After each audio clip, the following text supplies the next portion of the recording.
이스라엘의 역사를 보면 지독한 악연이 있습니다. 바로 블레셋입니다.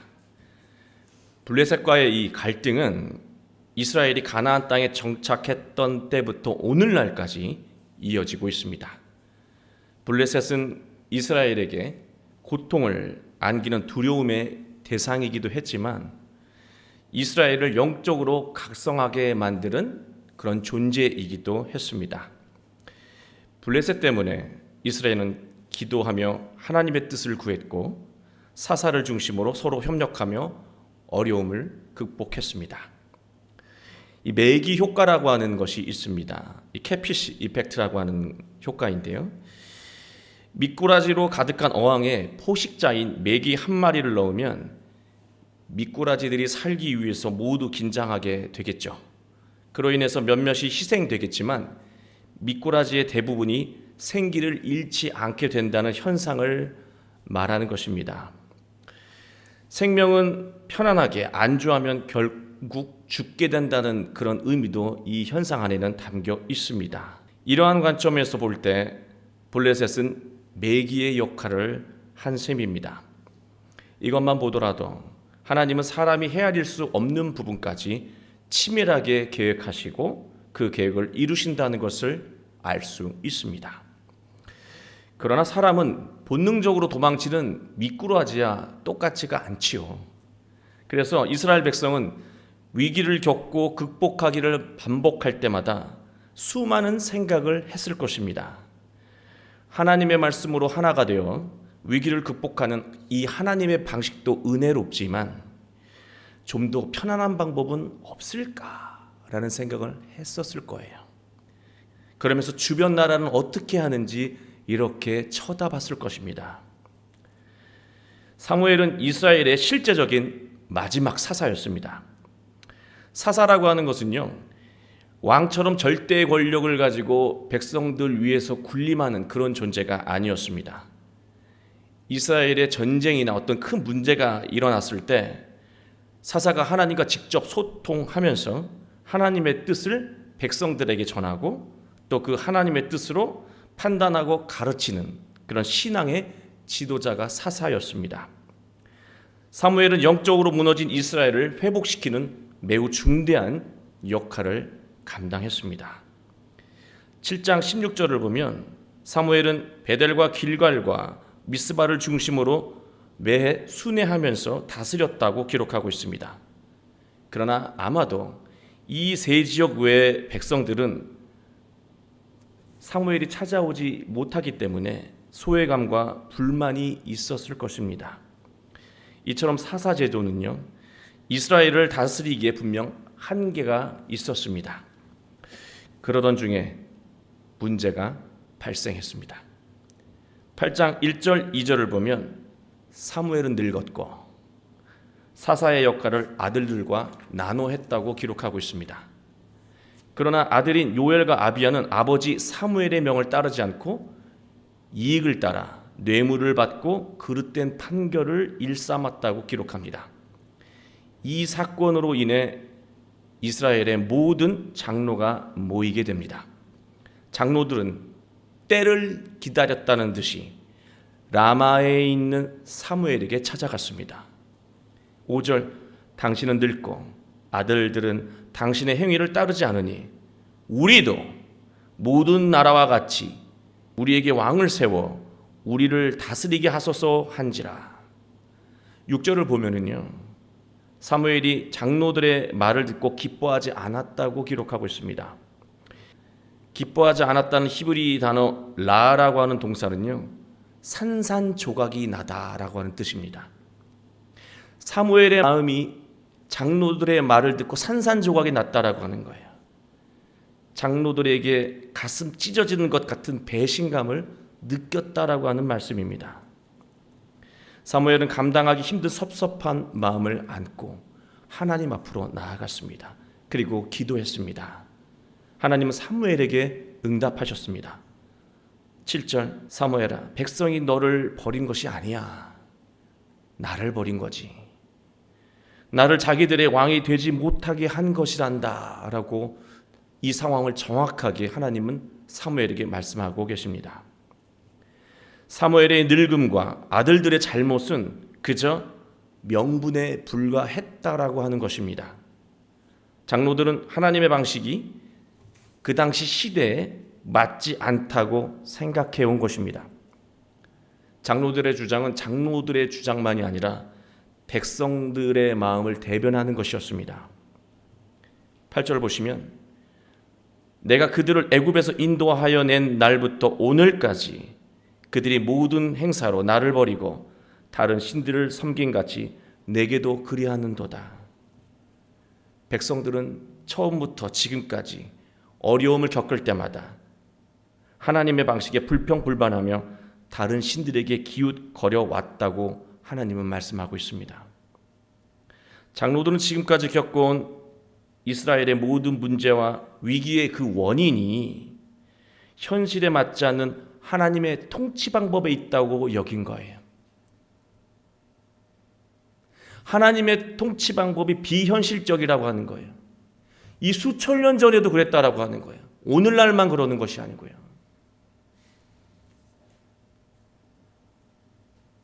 그리고 그에 대한 답은요, 주변 나라들처럼 왕을 세우고 왕의 제도를 만드는 것이 답이라고 장로들은 생각한 것입니다. 그러나 실제로 이스라엘이 겪었던 모든 위기와 고통은요, 하나님의 말씀에 불순종해서 일어났던 것들이었습니다. 대부분 탐욕과 쾌락으로 살아온 불의한 삶의 대가였다라고 하는 것이죠. 그러나 그들은 모두 나라의 모든 문제와 이 위기의 원인을 외부에서 찾았고 하나님의 방식에서 찾았습니다.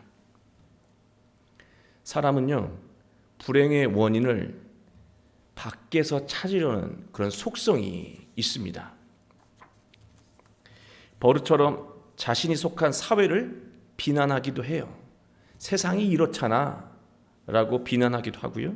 또 어려움을 겪을 때마다 환경을 탓하고 누군가를 원망합니다. 그리고 자신은 어쩔 수 없었다고 정당화하면서 스스로를 위로하는 것이죠. 이러한 속성은 정도의 차이가 있을 뿐 누구에게나 있다는 말씀입니다. 그러나 이러한 삶의 태도로는 절대로 온전한 위로와 해결을 이룰 수 없다는 사실입니다.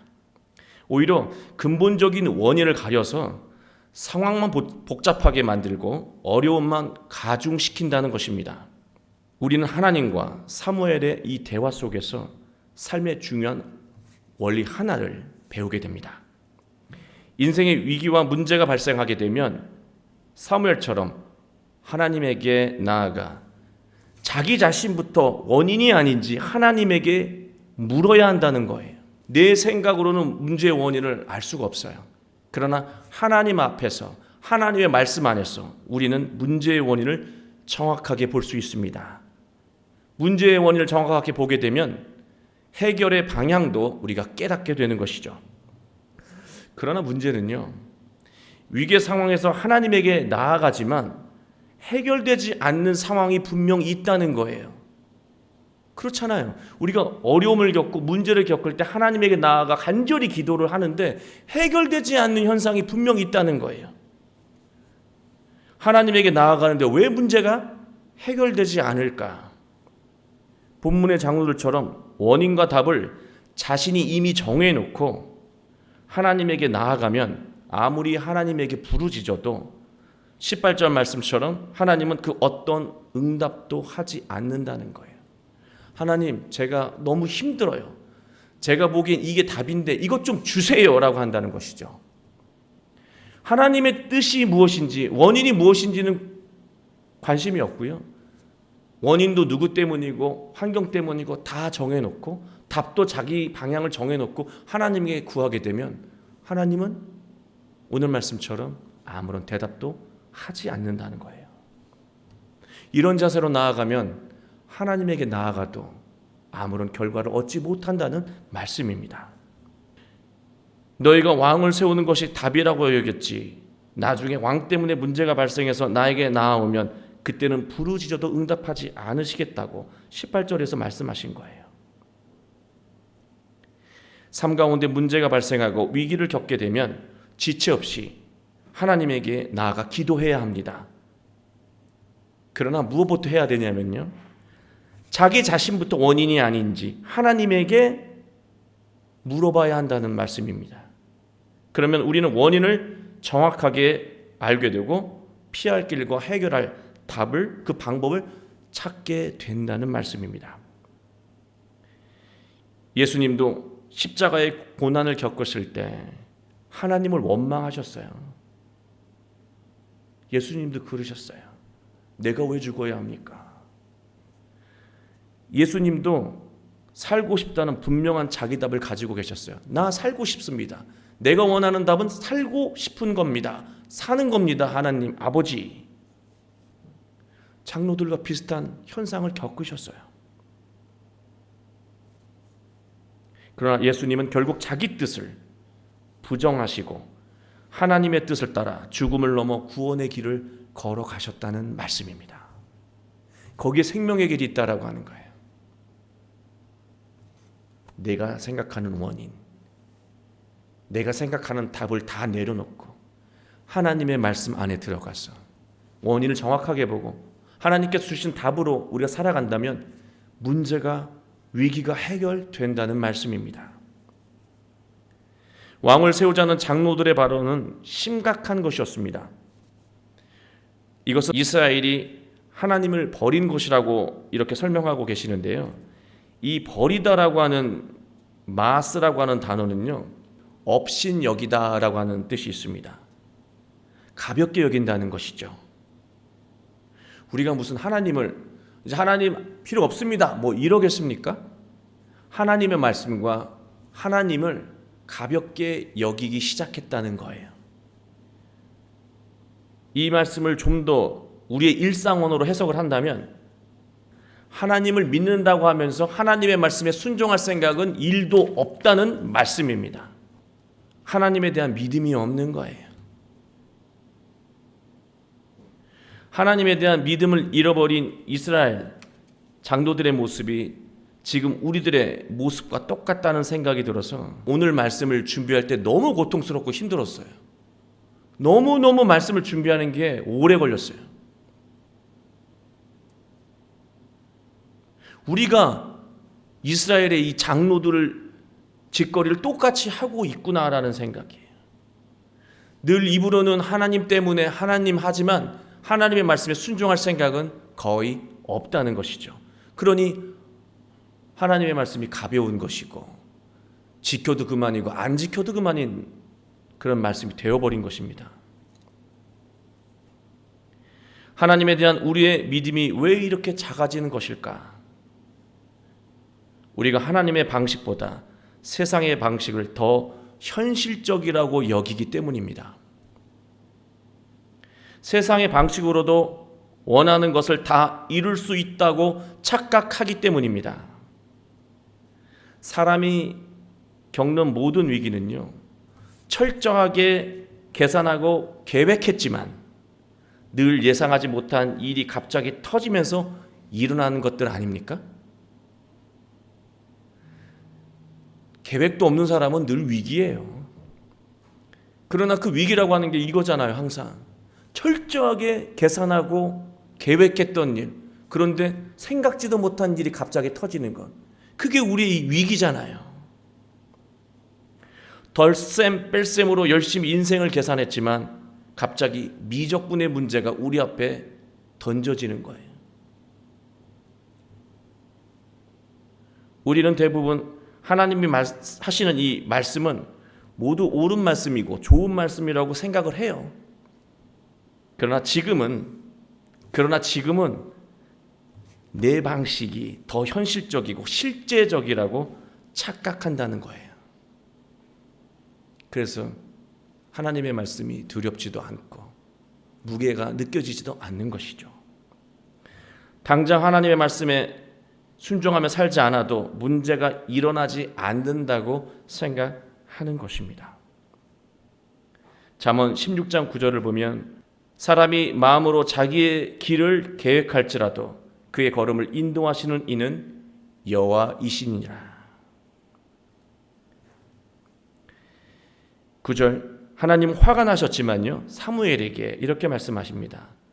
너는 그들의 말을 듣되 그들에게 엄히 경고하고, 엄히라고 하는 단어는 없고요, 경고하다라고 하는 우두 동사를 2번 씁니다. 정말로 엄히인 거죠. 결국 경고하고 경고해라. 왕의 제도의 폐단을 잘 설명해라 라고 말씀하신 거예요.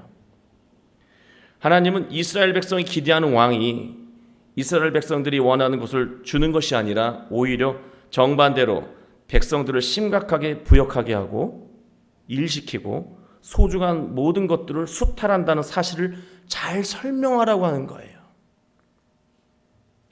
그래서 오늘 읽지는 않았지만 11절부터 17절까지 이 말씀을 보면은요, 왕의 제도로 일어나는 고통스러운 일들을 하나하나 섬세하게 설명하고 있습니다.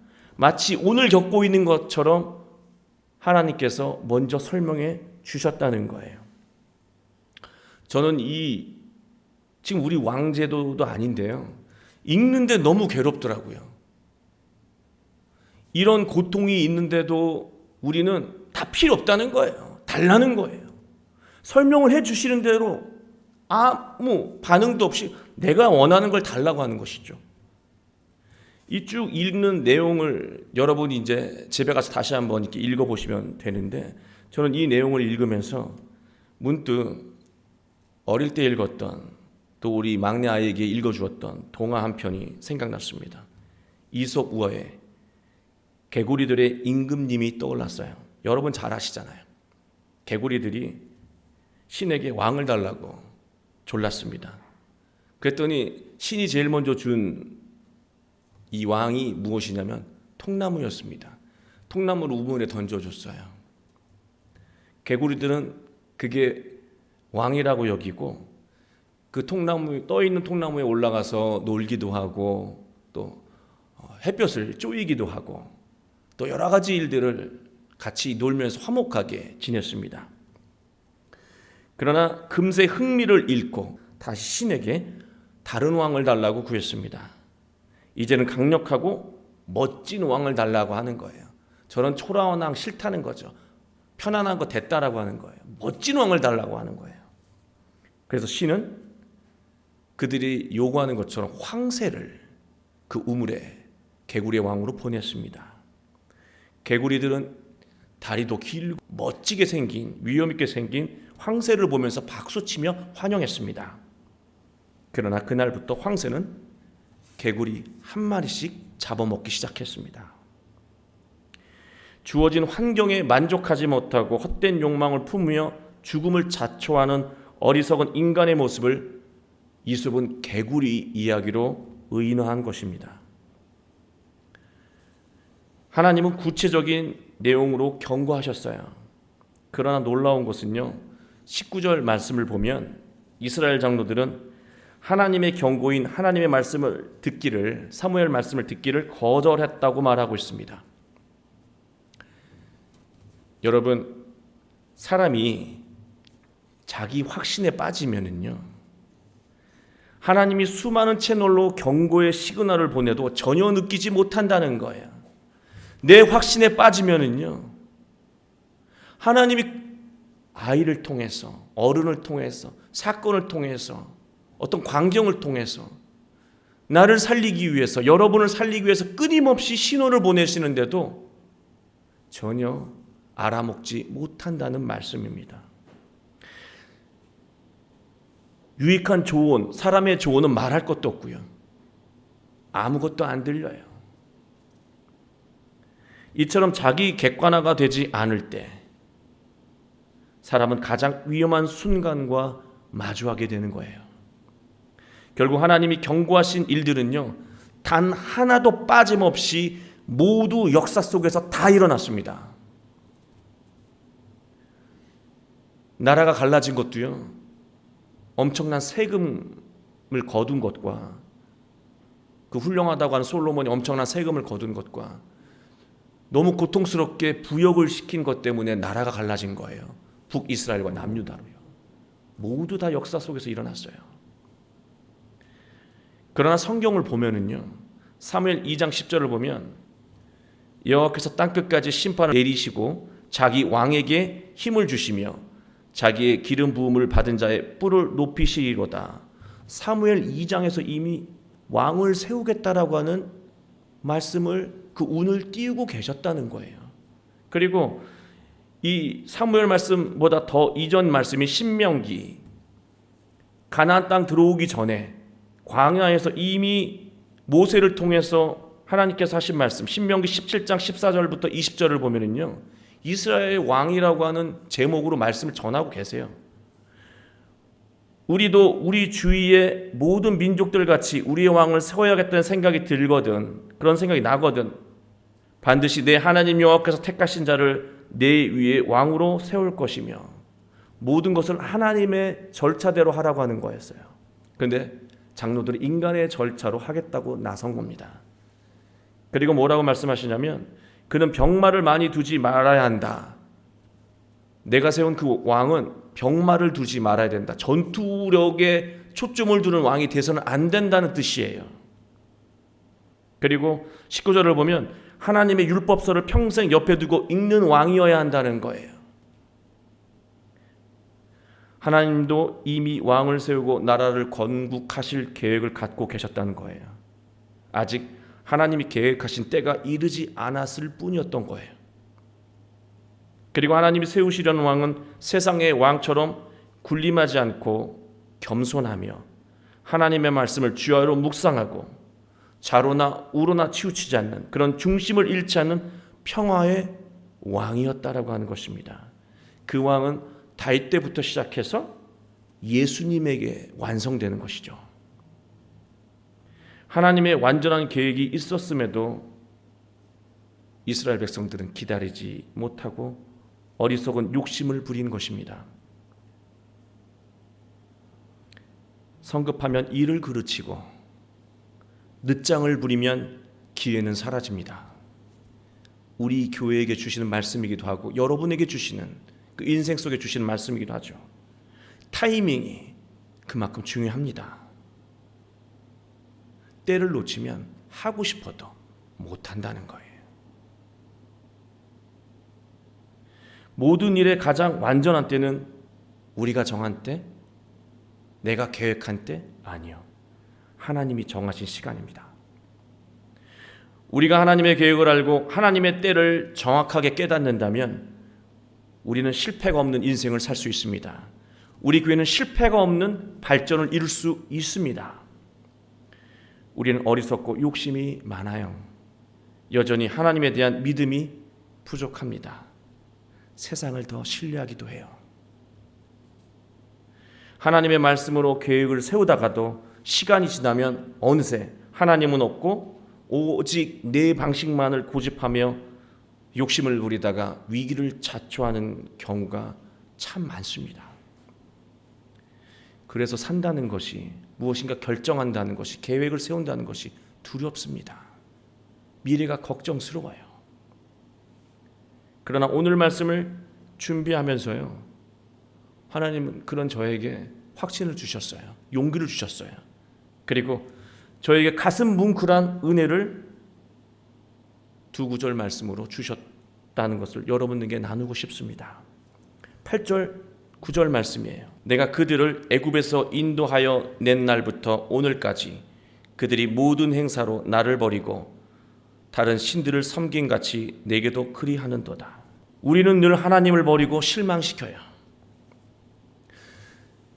하나님은 알고 기뻐했던 그 순간부터 우리는 늘 욕심에 기웃거리며 하나님을 실망시켜 왔어요. 지금도 그러고 있는지도 몰라요.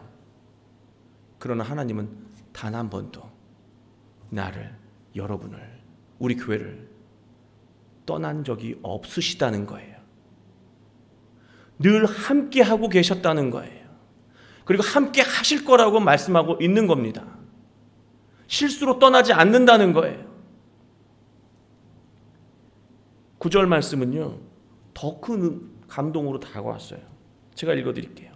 그러므로 그들의 말을 듣되 너는 그들에게 엄히 경고하고 그들을 다스릴 왕의 제도를 가르치라. 이거 왕의 제도가 나쁘다라고 하는 거 설명하라고 하는 거잖아요. 잘 설명하라고 하는 거거든요. 그리고 아까 말씀 읽은 대로 18절을 보면 나중에 너희가 세운 왕 때문에 문제가 발생해서 살려주십시오 하면 절대로 응답하지 않겠다고 하셨잖아요. 그러나 여러분, 이 말씀은요, 이 9절 말씀은 그 뜻이 전부가 아니었어요. 지금 너희가 왕을 달라고 하는 이 결정은 내가 한 것이 아니라 너희들이 한 거야. 너희들이 한 것임을 분명히 기억하라고 하는 것이죠. 하나님도 어쩔 수 없어요. 말을 듣지 않으면요, 하게 해야 돼요. 이게 하나님의 방식이에요. 막는 것만이 능사가 아니에요. 알면서도 겪게 해야 돼요. 자기 확신에 빠져 있는 어리석은 자녀가 가겠다고 하면은요, 죽는 길이 아니라고 한다면 어쩔 수 없이 용납하시고 기다리시는 것이 하나님의 방식이에요. 때로는 우리가 그걸 배워야 해요. 그런데 이 구절이 감동적인 것, 내가 계획한 계획이 아니라 네 계획이었다는 거 기억해? 이것을 잘못 들으면 나는 책임 없다, 네 책임이다, 그 얘기가 아니에요. 우리가 절망을 겪을 때 그 원인을 찾잖아요. 그런데 하나님 때문에 이렇게 됐다. 하나님 그렇게 잘하시면 그때 제가 이렇게 할 때 좀 막지 그러셨어요. 아버지 그때 저 회초리로 때려서 좀 막지 그러셨어요. 그렇게 원망을 하면, 하나님을 원망을 하면 해결할 방법은 없어요. 하나님이 유일하게 구원하시는 분인데, 구원의 길이 있는데 하나님을 원망해버리면 답이 없다는 거예요. 너희가 곤경에 처했을 때 이게 너 때문이었다면 다시 하나님께로 돌아오라고 하는 거예요. 그때 돌아와도 너에게 답을 주시고 구원하시겠다는 것이 이 말씀을 주신 하나님의 궁극적인 뜻이었습니다. 답은 여전히 나에게 있으니 언제든 나에게 다시 돌아오라고 하는 거예요. 그 메시지를 남겨두신 거예요. 하나님은 우리가 실망시켜도 우리를 끝까지 사랑하시고 끝까지 기대하시는 분이신데, 우리는 하나님 앞에서 너무나 부끄러운 모습으로 지금까지 살아왔습니다. 하나님은 우리를 향한 완전한 계획을 갖고 계십니다. 아니, 저를 향한, 여러분을 향한, 여러분의 자녀를 향한, 여러분의 가정을 향한, 우리 교회를 향한 완전한 계획을, 완벽한 계획을 가지고 계십니다.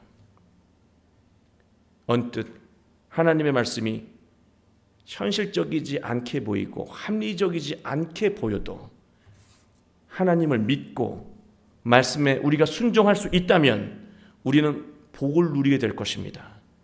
우린 위기에서 벗어날 수 있고, 아니 아예 위기를 겪지 않게 될 것입니다. 그리고 우리가 속한 모든 가족과 자녀와 배우자, 일터와 공동체, 그 교회는 행복을 누리게 될 것입니다. 우리를 향한 놀라운 계획을 이루어 가시는, 그 하나님의 놀라운 계획을 이루어 가시는 여러분의 복된 한 주 인생이 되길 주 예수 그리스도의 이름으로 축원합니다.